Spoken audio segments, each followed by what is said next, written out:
അധ്യായം 59. സിദ്ധാർത്ഥിന്റെ ഒപ്പം ഒരു പെണ്ണ്.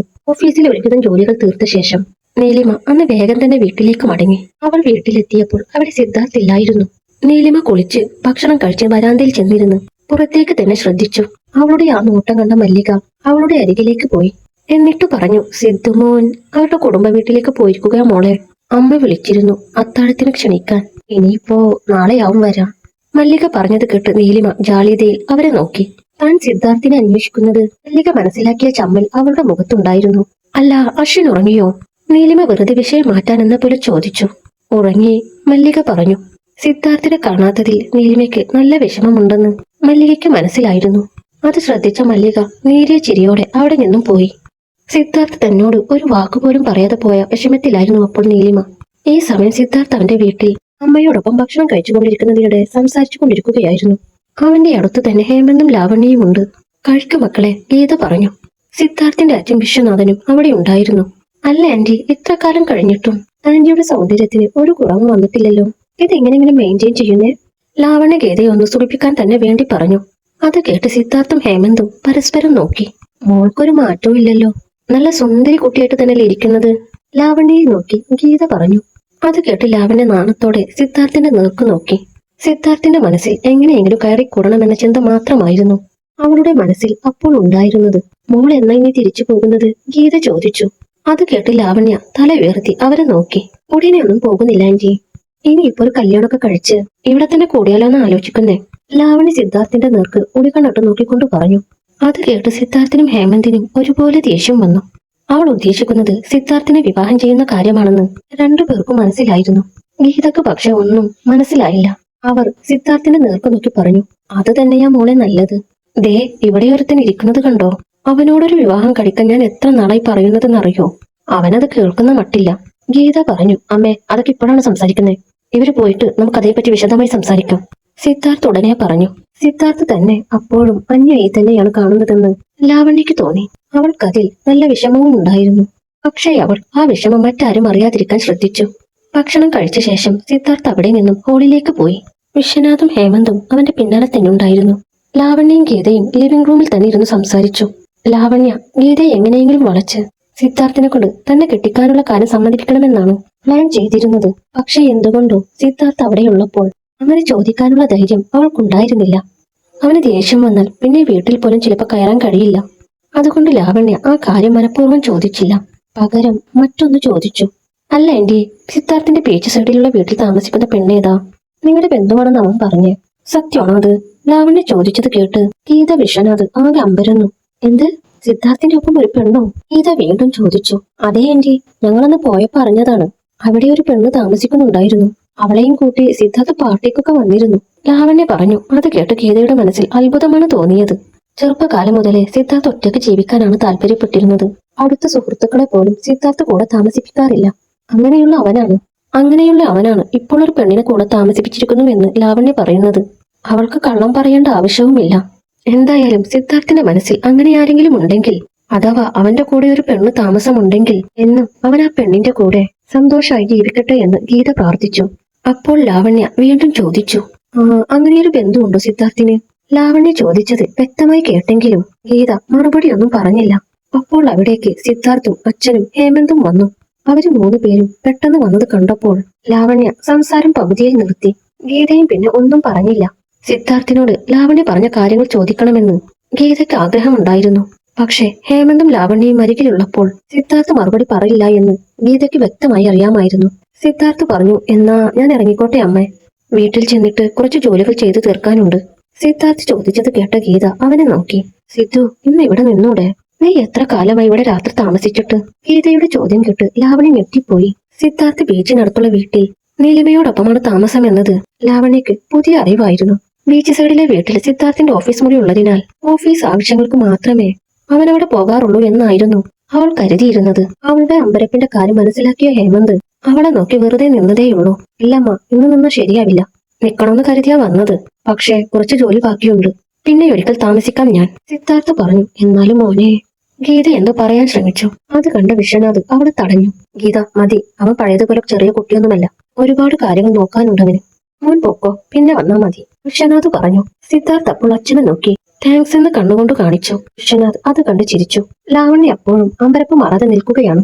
എന്നാ പിന്നെ ഞങ്ങളും ഇറങ്ങിക്കോട്ടെ ആന്റി, ഹേമന്ത് പറഞ്ഞു. അപ്പോഴാണ് ലാവണ്യക്ക് സ്ഥലകാല ബോധം വന്നത്. അല്ല, മക്കളും ഇറങ്ങുവാണോ? എന്നിവിടെ താമസിച്ചൂടെ? ഗീത ചോദിച്ചു. ഏയ് വേണ്ട ആന്റി, പിന്നെ ഒരിക്കൽ വരാം, ഹേമന്ത് പറഞ്ഞു. ലാവണ്യക്ക് അവിടെ നിന്നും പോവാൻ ഒട്ടും താല്പര്യമില്ലായിരുന്നു. എങ്കിലും അവൾക്കത് തുറന്നു പറയാനും സാധിച്ചില്ല. ഹേമന്ത് അവളെ അപ്പോൾ നോക്കി. വരുന്നില്ല നീ? ഹേമന്ത് ചോദിച്ചു. ആ വരുമല്ലേ, ലാവണ്യ പറഞ്ഞു.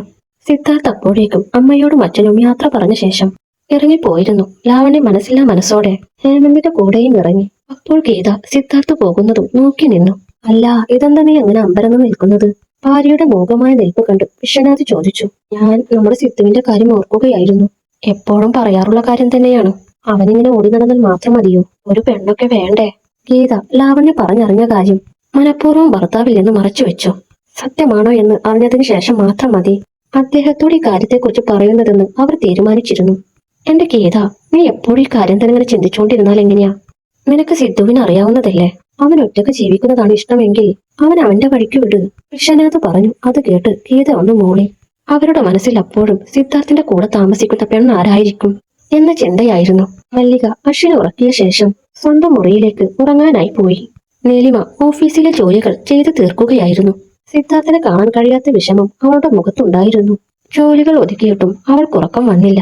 യോഗ ചെയ്താൽ നന്നായി ഉറങ്ങാൻ പറ്റുമെന്ന് ഒരു മാഗസിനിൽ വായിച്ചത് അവൾ ഓർത്തു. ഫിറ്റ്നസ് നിലനിർത്താൻ എന്തെങ്കിലും ചെയ്തു തുടങ്ങണമെന്ന് വളരെ നാളായി ആഗ്രഹിക്കുന്നുണ്ട്. എന്തായാലും സിദ്ധാർത്ഥ് വീട്ടിലില്ല, അതുകൊണ്ട് തന്നെ കുറച്ച് സമാധാനമുണ്ട്. എന്നാൽ തുടക്കം ഇന്ന് തന്നെ ആവട്ടെ എന്ന് കരുതി നീലിമ യൂട്യൂബിൽ ഒരു യോഗ ക്ലാസ് എടുത്ത് തുറന്നു വെച്ചു. തനിക്ക് കഴിയുന്നത് പോലെ അവൾ ഓരോ പോസുകളും പരീക്ഷിക്കാൻ തുടങ്ങി. സിദ്ധാർത്ഥ് അപ്പോഴാണ് വീട്ടിലേക്ക് എത്തുന്നത്. അവൾ സിദ്ധാർത്ഥ് വന്നതറിഞ്ഞില്ല. നീലിമ ഓരോ പോസുകളും ചെയ്തുകൊണ്ടിരിക്കെ സിദ്ധാർത്ഥ് മുകളിലെ ഹോളിലേക്ക് വന്നു. യോഗാവേശത്തിൽ അവളെ കണ്ട സിദ്ധാർത്ഥ് അല്പനേരം അങ്ങനെ തന്നെ നോക്കി നിന്നു. നീലിമ അപ്പോൾ വൃക്ഷാസനം ചെയ്യുകയായിരുന്നു. കൈകൾ രണ്ടും മുകളിലേക്ക് കൂപ്പി ഒരു കാലിൽ മുനിമാർ തപസ് ചെയ്യുന്ന രീതിയിലാണ് വൃക്ഷാസനം. അവളുടെ യോഗാവേശത്തിലുള്ള ആ നിൽപ്പ് കണ്ട് സിദ്ധാർത്ഥിന്റെ മനസ്സിൽ അവൻ അറിയാതെ ഓരോ വികാരങ്ങൾ ഉണരാൻ തുടങ്ങി. സിദ്ധാർത്ഥ് ഏറെ നേരം നീലിമ യോഗ ചെയ്യുന്നത് നോക്കി നിന്നു. ഇനിയും അങ്ങനെ നോക്കി നിന്നാൽ മനസ്സിന്റെ നിയന്ത്രണം നഷ്ടമാവുമെന്ന് തോന്നിയപ്പോൾ സിദ്ധാർത്ഥ് ചുമച്ചു. നീലിമ അപ്പോഴാണ് അവൻ പിന്നിൽ നിൽക്കുന്നത് അറിയുന്നത്. അവൾ പെട്ടെന്ന് ആകെ വല്ലാതെയായി. എന്താ നിർത്തിക്കളഞ്ഞത്? നല്ല രസമുണ്ടായിരുന്നു നിൽപ്പ് കാണാൻ, സിദ്ധാർത്ഥ് പറഞ്ഞു. അത് കേട്ട് നീലിമയുടെ മുഖം നാണം കൊണ്ട് ചുമന്നു. അല്ല, സിദ്ധാർത്ഥ് എപ്പോഴാ വന്നത്? നീലിമ വിഷയം മാറ്റാൻ എന്ന പോലെ ചോദിച്ചു. നീ തപസ് തുടങ്ങിയില്ലേ അപ്പോ, സിദ്ധാർത്ഥ് പറഞ്ഞു. അവൾ നാണത്തോടെ അവിടെ നിന്ന് മുറിയിലേക്ക് ഓടി. അവളുടെ ഓട്ടം കണ്ട സിദ്ധാർത്ഥിന്റെ ചുണ്ടിൽ ഒരു പുഞ്ചിരി വിരിഞ്ഞു. പിറ്റേന്ന് രാവിലെ ഓഫീസിൽ പോകാനുള്ള തയ്യാറെടുപ്പിലായിരുന്നു നീലിമ. സിദ്ധാർത്ഥ് രാവിലെ തന്നെ വീട്ടിൽ നിന്നും ഓഫീസിലേക്ക് ഇറങ്ങി. ഈ സിദ്ധാർത്ഥിന്റെ ഒരു കാര്യം, ഇയാൾക്ക് ഞാൻ ഇയാളുടെ ആരുമായിട്ട് തോന്നുന്നില്ലാവോ? രാവിലെ പോകുമ്പോഴെങ്കിലും ഒന്ന് പറഞ്ഞിട്ട് പോയാലൊക്കെ എന്താ? നീലിമ മനസ്സിൽ ആലോചിച്ചു. അപ്പോഴേക്കും അവിടേക്ക് മല്ലിക വന്നു. സിദ്ധുമോൻ മോളോടൊരു കാര്യം പറയാൻ പറഞ്ഞു. വളരെ തിരക്കുള്ളത് കൊണ്ടാണ് മോൻ നേരത്തെ പോകുന്നത്. അതുകൊണ്ട് മോൾ അവനെ കാക്കണ്ട, ഓഫീസിലേക്ക് പോകാൻ പറഞ്ഞു, മല്ലിക പറഞ്ഞു. അത് കേട്ട് നീലിമ പറഞ്ഞു. അത് സാരല്ല മല്ലികാമേ, ഞാൻ ഒറ്റക്ക് പൊക്കോളാം. അത് കേട്ട് മല്ലിക ചിരിച്ചു. മോൾക്ക് മോനെ നന്നായി മിസ് ചെയ്യുന്നുണ്ടല്ലേ? ആ പോട്ടെ, സാരില്ല, ഞാൻ അശ്വിനെ കൊണ്ട് വിട്ടിട്ട് വരാം, മല്ലിക പറഞ്ഞു. വേണ്ട മല്ലികാമേ, എന്തായാലും ഞാൻ പോകുന്നുണ്ടല്ലോ അതുവഴി, ഞാൻ അവനെ സ്കൂളിൽ വിട്ടേക്കാം. മല്ലികാമയ്ക്ക് ഒരുപാട് ജോലിയുള്ളതല്ലേ, നീലിമ പറഞ്ഞു. അത് കേട്ട് മല്ലിക അവളെ നോക്കി. എന്നാ ഞാൻ കുഞ്ഞിനുള്ള ഭക്ഷണം എടുത്തു വെക്കട്ടെ? മോള് പോവല്ലേ, മല്ലിക അത്രയും പറഞ്ഞിട്ട് അകത്തേക്ക് പോയി. അശ്വിൻ സിദ്ധാർത്ഥിനെ കാണാത്തത് കൊണ്ട് ആകെ മൂഡ് ഓഫ് ആയിരുന്നു. നീലിമ വേഷം മാറി താഴേക്ക് ചെല്ലുമ്പോൾ മല്ലിക എല്ലാം എടുത്തു വെച്ചിരുന്നു. ഭക്ഷണം കഴിച്ച ശേഷം നീലിമ അശ്വിനെയും കൂട്ടി പുറത്തേക്കുള്ള വാതിൽ തുറന്നു. വരാന്തയിൽ നിൽക്കുന്ന ആളെ കണ്ട് നീലിമ സ്തംഭിച്ചു നിന്നുപോയി. അത് സിദ്ധാർത്ഥിന്റെ അമ്മ ഗീതയായിരുന്നു. നീലിമയെ അവിടെ കണ്ട അമ്പരപ്പ് അവരുടെ മുഖത്തുമുണ്ടായിരുന്നു. മോളായിരുന്നു ഇവിടെ ഉണ്ടായിരുന്നത്? ഗീത അത്ഭുതത്തോടെ ചോദിച്ചു. നീലിമ എന്ത് പറയണമെന്നറിയാതെ തരിച്ചു നിന്നുപോയി. അതമ്മേ ഞാൻ, നീലിമ വാക്കുകൾ കിട്ടാതെ പതറി. അച്ചുകുട്ടാ വന്നേ, ചോദിക്കട്ടെ, ഗീത അശ്വിനെ അടുത്തേക്ക് വിളിച്ചു. അവൻ സിദ്ധാർത്ഥിനെ കാണാത്ത വിഷമത്തിലായിരുന്നതുകൊണ്ട് അവരെ വലിയ മൈൻഡ് ചെയ്തില്ല. മോള് ഓസ്ട്രേലിയക്ക് തിരിച്ചു പോകുമെന്നല്ലേ അന്ന് പറഞ്ഞിരുന്നത്? പിന്നെന്താ പറ്റിയേ? ഗീത ചോദിച്ചു. അത് ഇവിടെ തന്നെ ഒരു ജോലി എനിക്ക് സിദ്ധാർത്ഥ് സർ ശരിയാക്കി തന്നിരുന്നു. അപ്പോ വേറെ താമസിക്കാൻ സ്ഥലം കിട്ടാത്തത് കൊണ്ട് ഇവിടെ താമസിക്കുന്നു എന്നേ ഉള്ളൂ. ഗീതയുടെ മനസ്സിൽ മറ്റെന്തെങ്കിലും സംശയം വരാതിരിക്കാൻ വേണ്ടിയാണ് അവൾ അങ്ങനെ പറഞ്ഞത്. തന്റെ വീട്ടുകാർ കാരണമാണ് തനിക്ക് തിരികെ പോകാൻ പറ്റാതിരുന്നതെന്ന് നീലിമ അവരോട് പറഞ്ഞില്ല. അതിന് ഞാനത് ചോദിച്ചില്ലല്ലോ. മോൾ ഇവിടെ താമസിക്കുന്നത് എനിക്കൊരു പ്രശ്നവുമില്ല. അല്ല, മോൾ ഓഫീസിലേക്കാണോ? ഗീത ചോദിച്ചു. അതേ അമ്മേ, മോന് സ്കൂളിലും വിടണം. നീലിമ പറഞ്ഞു. അവൾക്ക് നല്ല പരിഭ്രമമുണ്ടായിരുന്നു. സിദ്ധാർത്ഥിന്റെ വീട്ടുകാർ തന്നെ കുറിച്ച് എന്ത് കരുതുമെന്നാണോ അവൾ അപ്പോഴെല്ലാം ഓർത്തത്. എന്നാ ഞാൻ അധികം ബുദ്ധിമുട്ടിക്കുന്നില്ല, ഇറങ്ങട്ടെ? ഗീത ചോദിച്ചു.